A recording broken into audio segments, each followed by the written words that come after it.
दोस्तों, मैं हूँ विजय लक्ष्मी। सब यूट्यूब फैमिली को जय श्री राम। सब बहन लोग को छठी माता की बहुत बहुत शुभकामनाएं, बधाई हो। तो एक बहुत प्यारा सा छठी माता का गीत सुनाने जा रही हूँ। आप लोग मेरे चैनल को लाइक करें, सब्सक्राइब करें, कमेंट करें, फुल वॉच करके भाई बहन देखें, तभी गीत अच्छा लगता है। पूरा गीत सुनिएगा। बहुत प्यारा छठी माता का सोहर गीत है।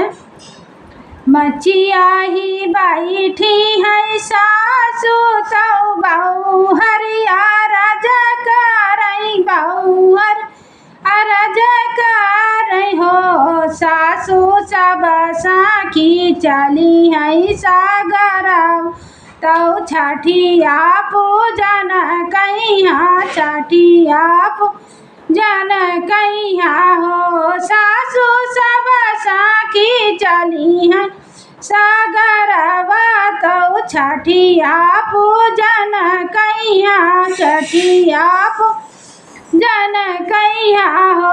सासु हमहु चलब छठी घाट तो छठिया पूजन कहिया छठिया पूजन कहिया हो। इतना सुनाई जाऊ सासु तौ बहुहर से रज करई बहुहर से रज करई हो।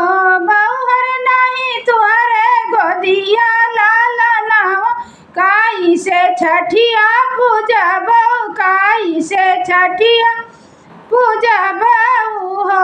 बहुहर नहीं तुहरे गोदिया लाल नावा काई से छठिया पूजब काई से छठिया पूजब हो।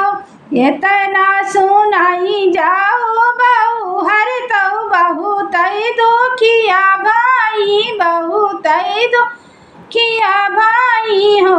बहुहर दैनी ना बाजार के वड़िया खोलाए नाही खुआलाई खोलाए नाही खुआलाई हो।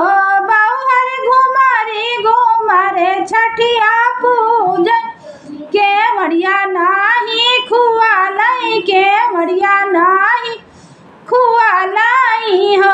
बहुहर घुमारे छठिया पूजैया के लय छठिया पूजै के मड़िया नाही खुआलाई हो।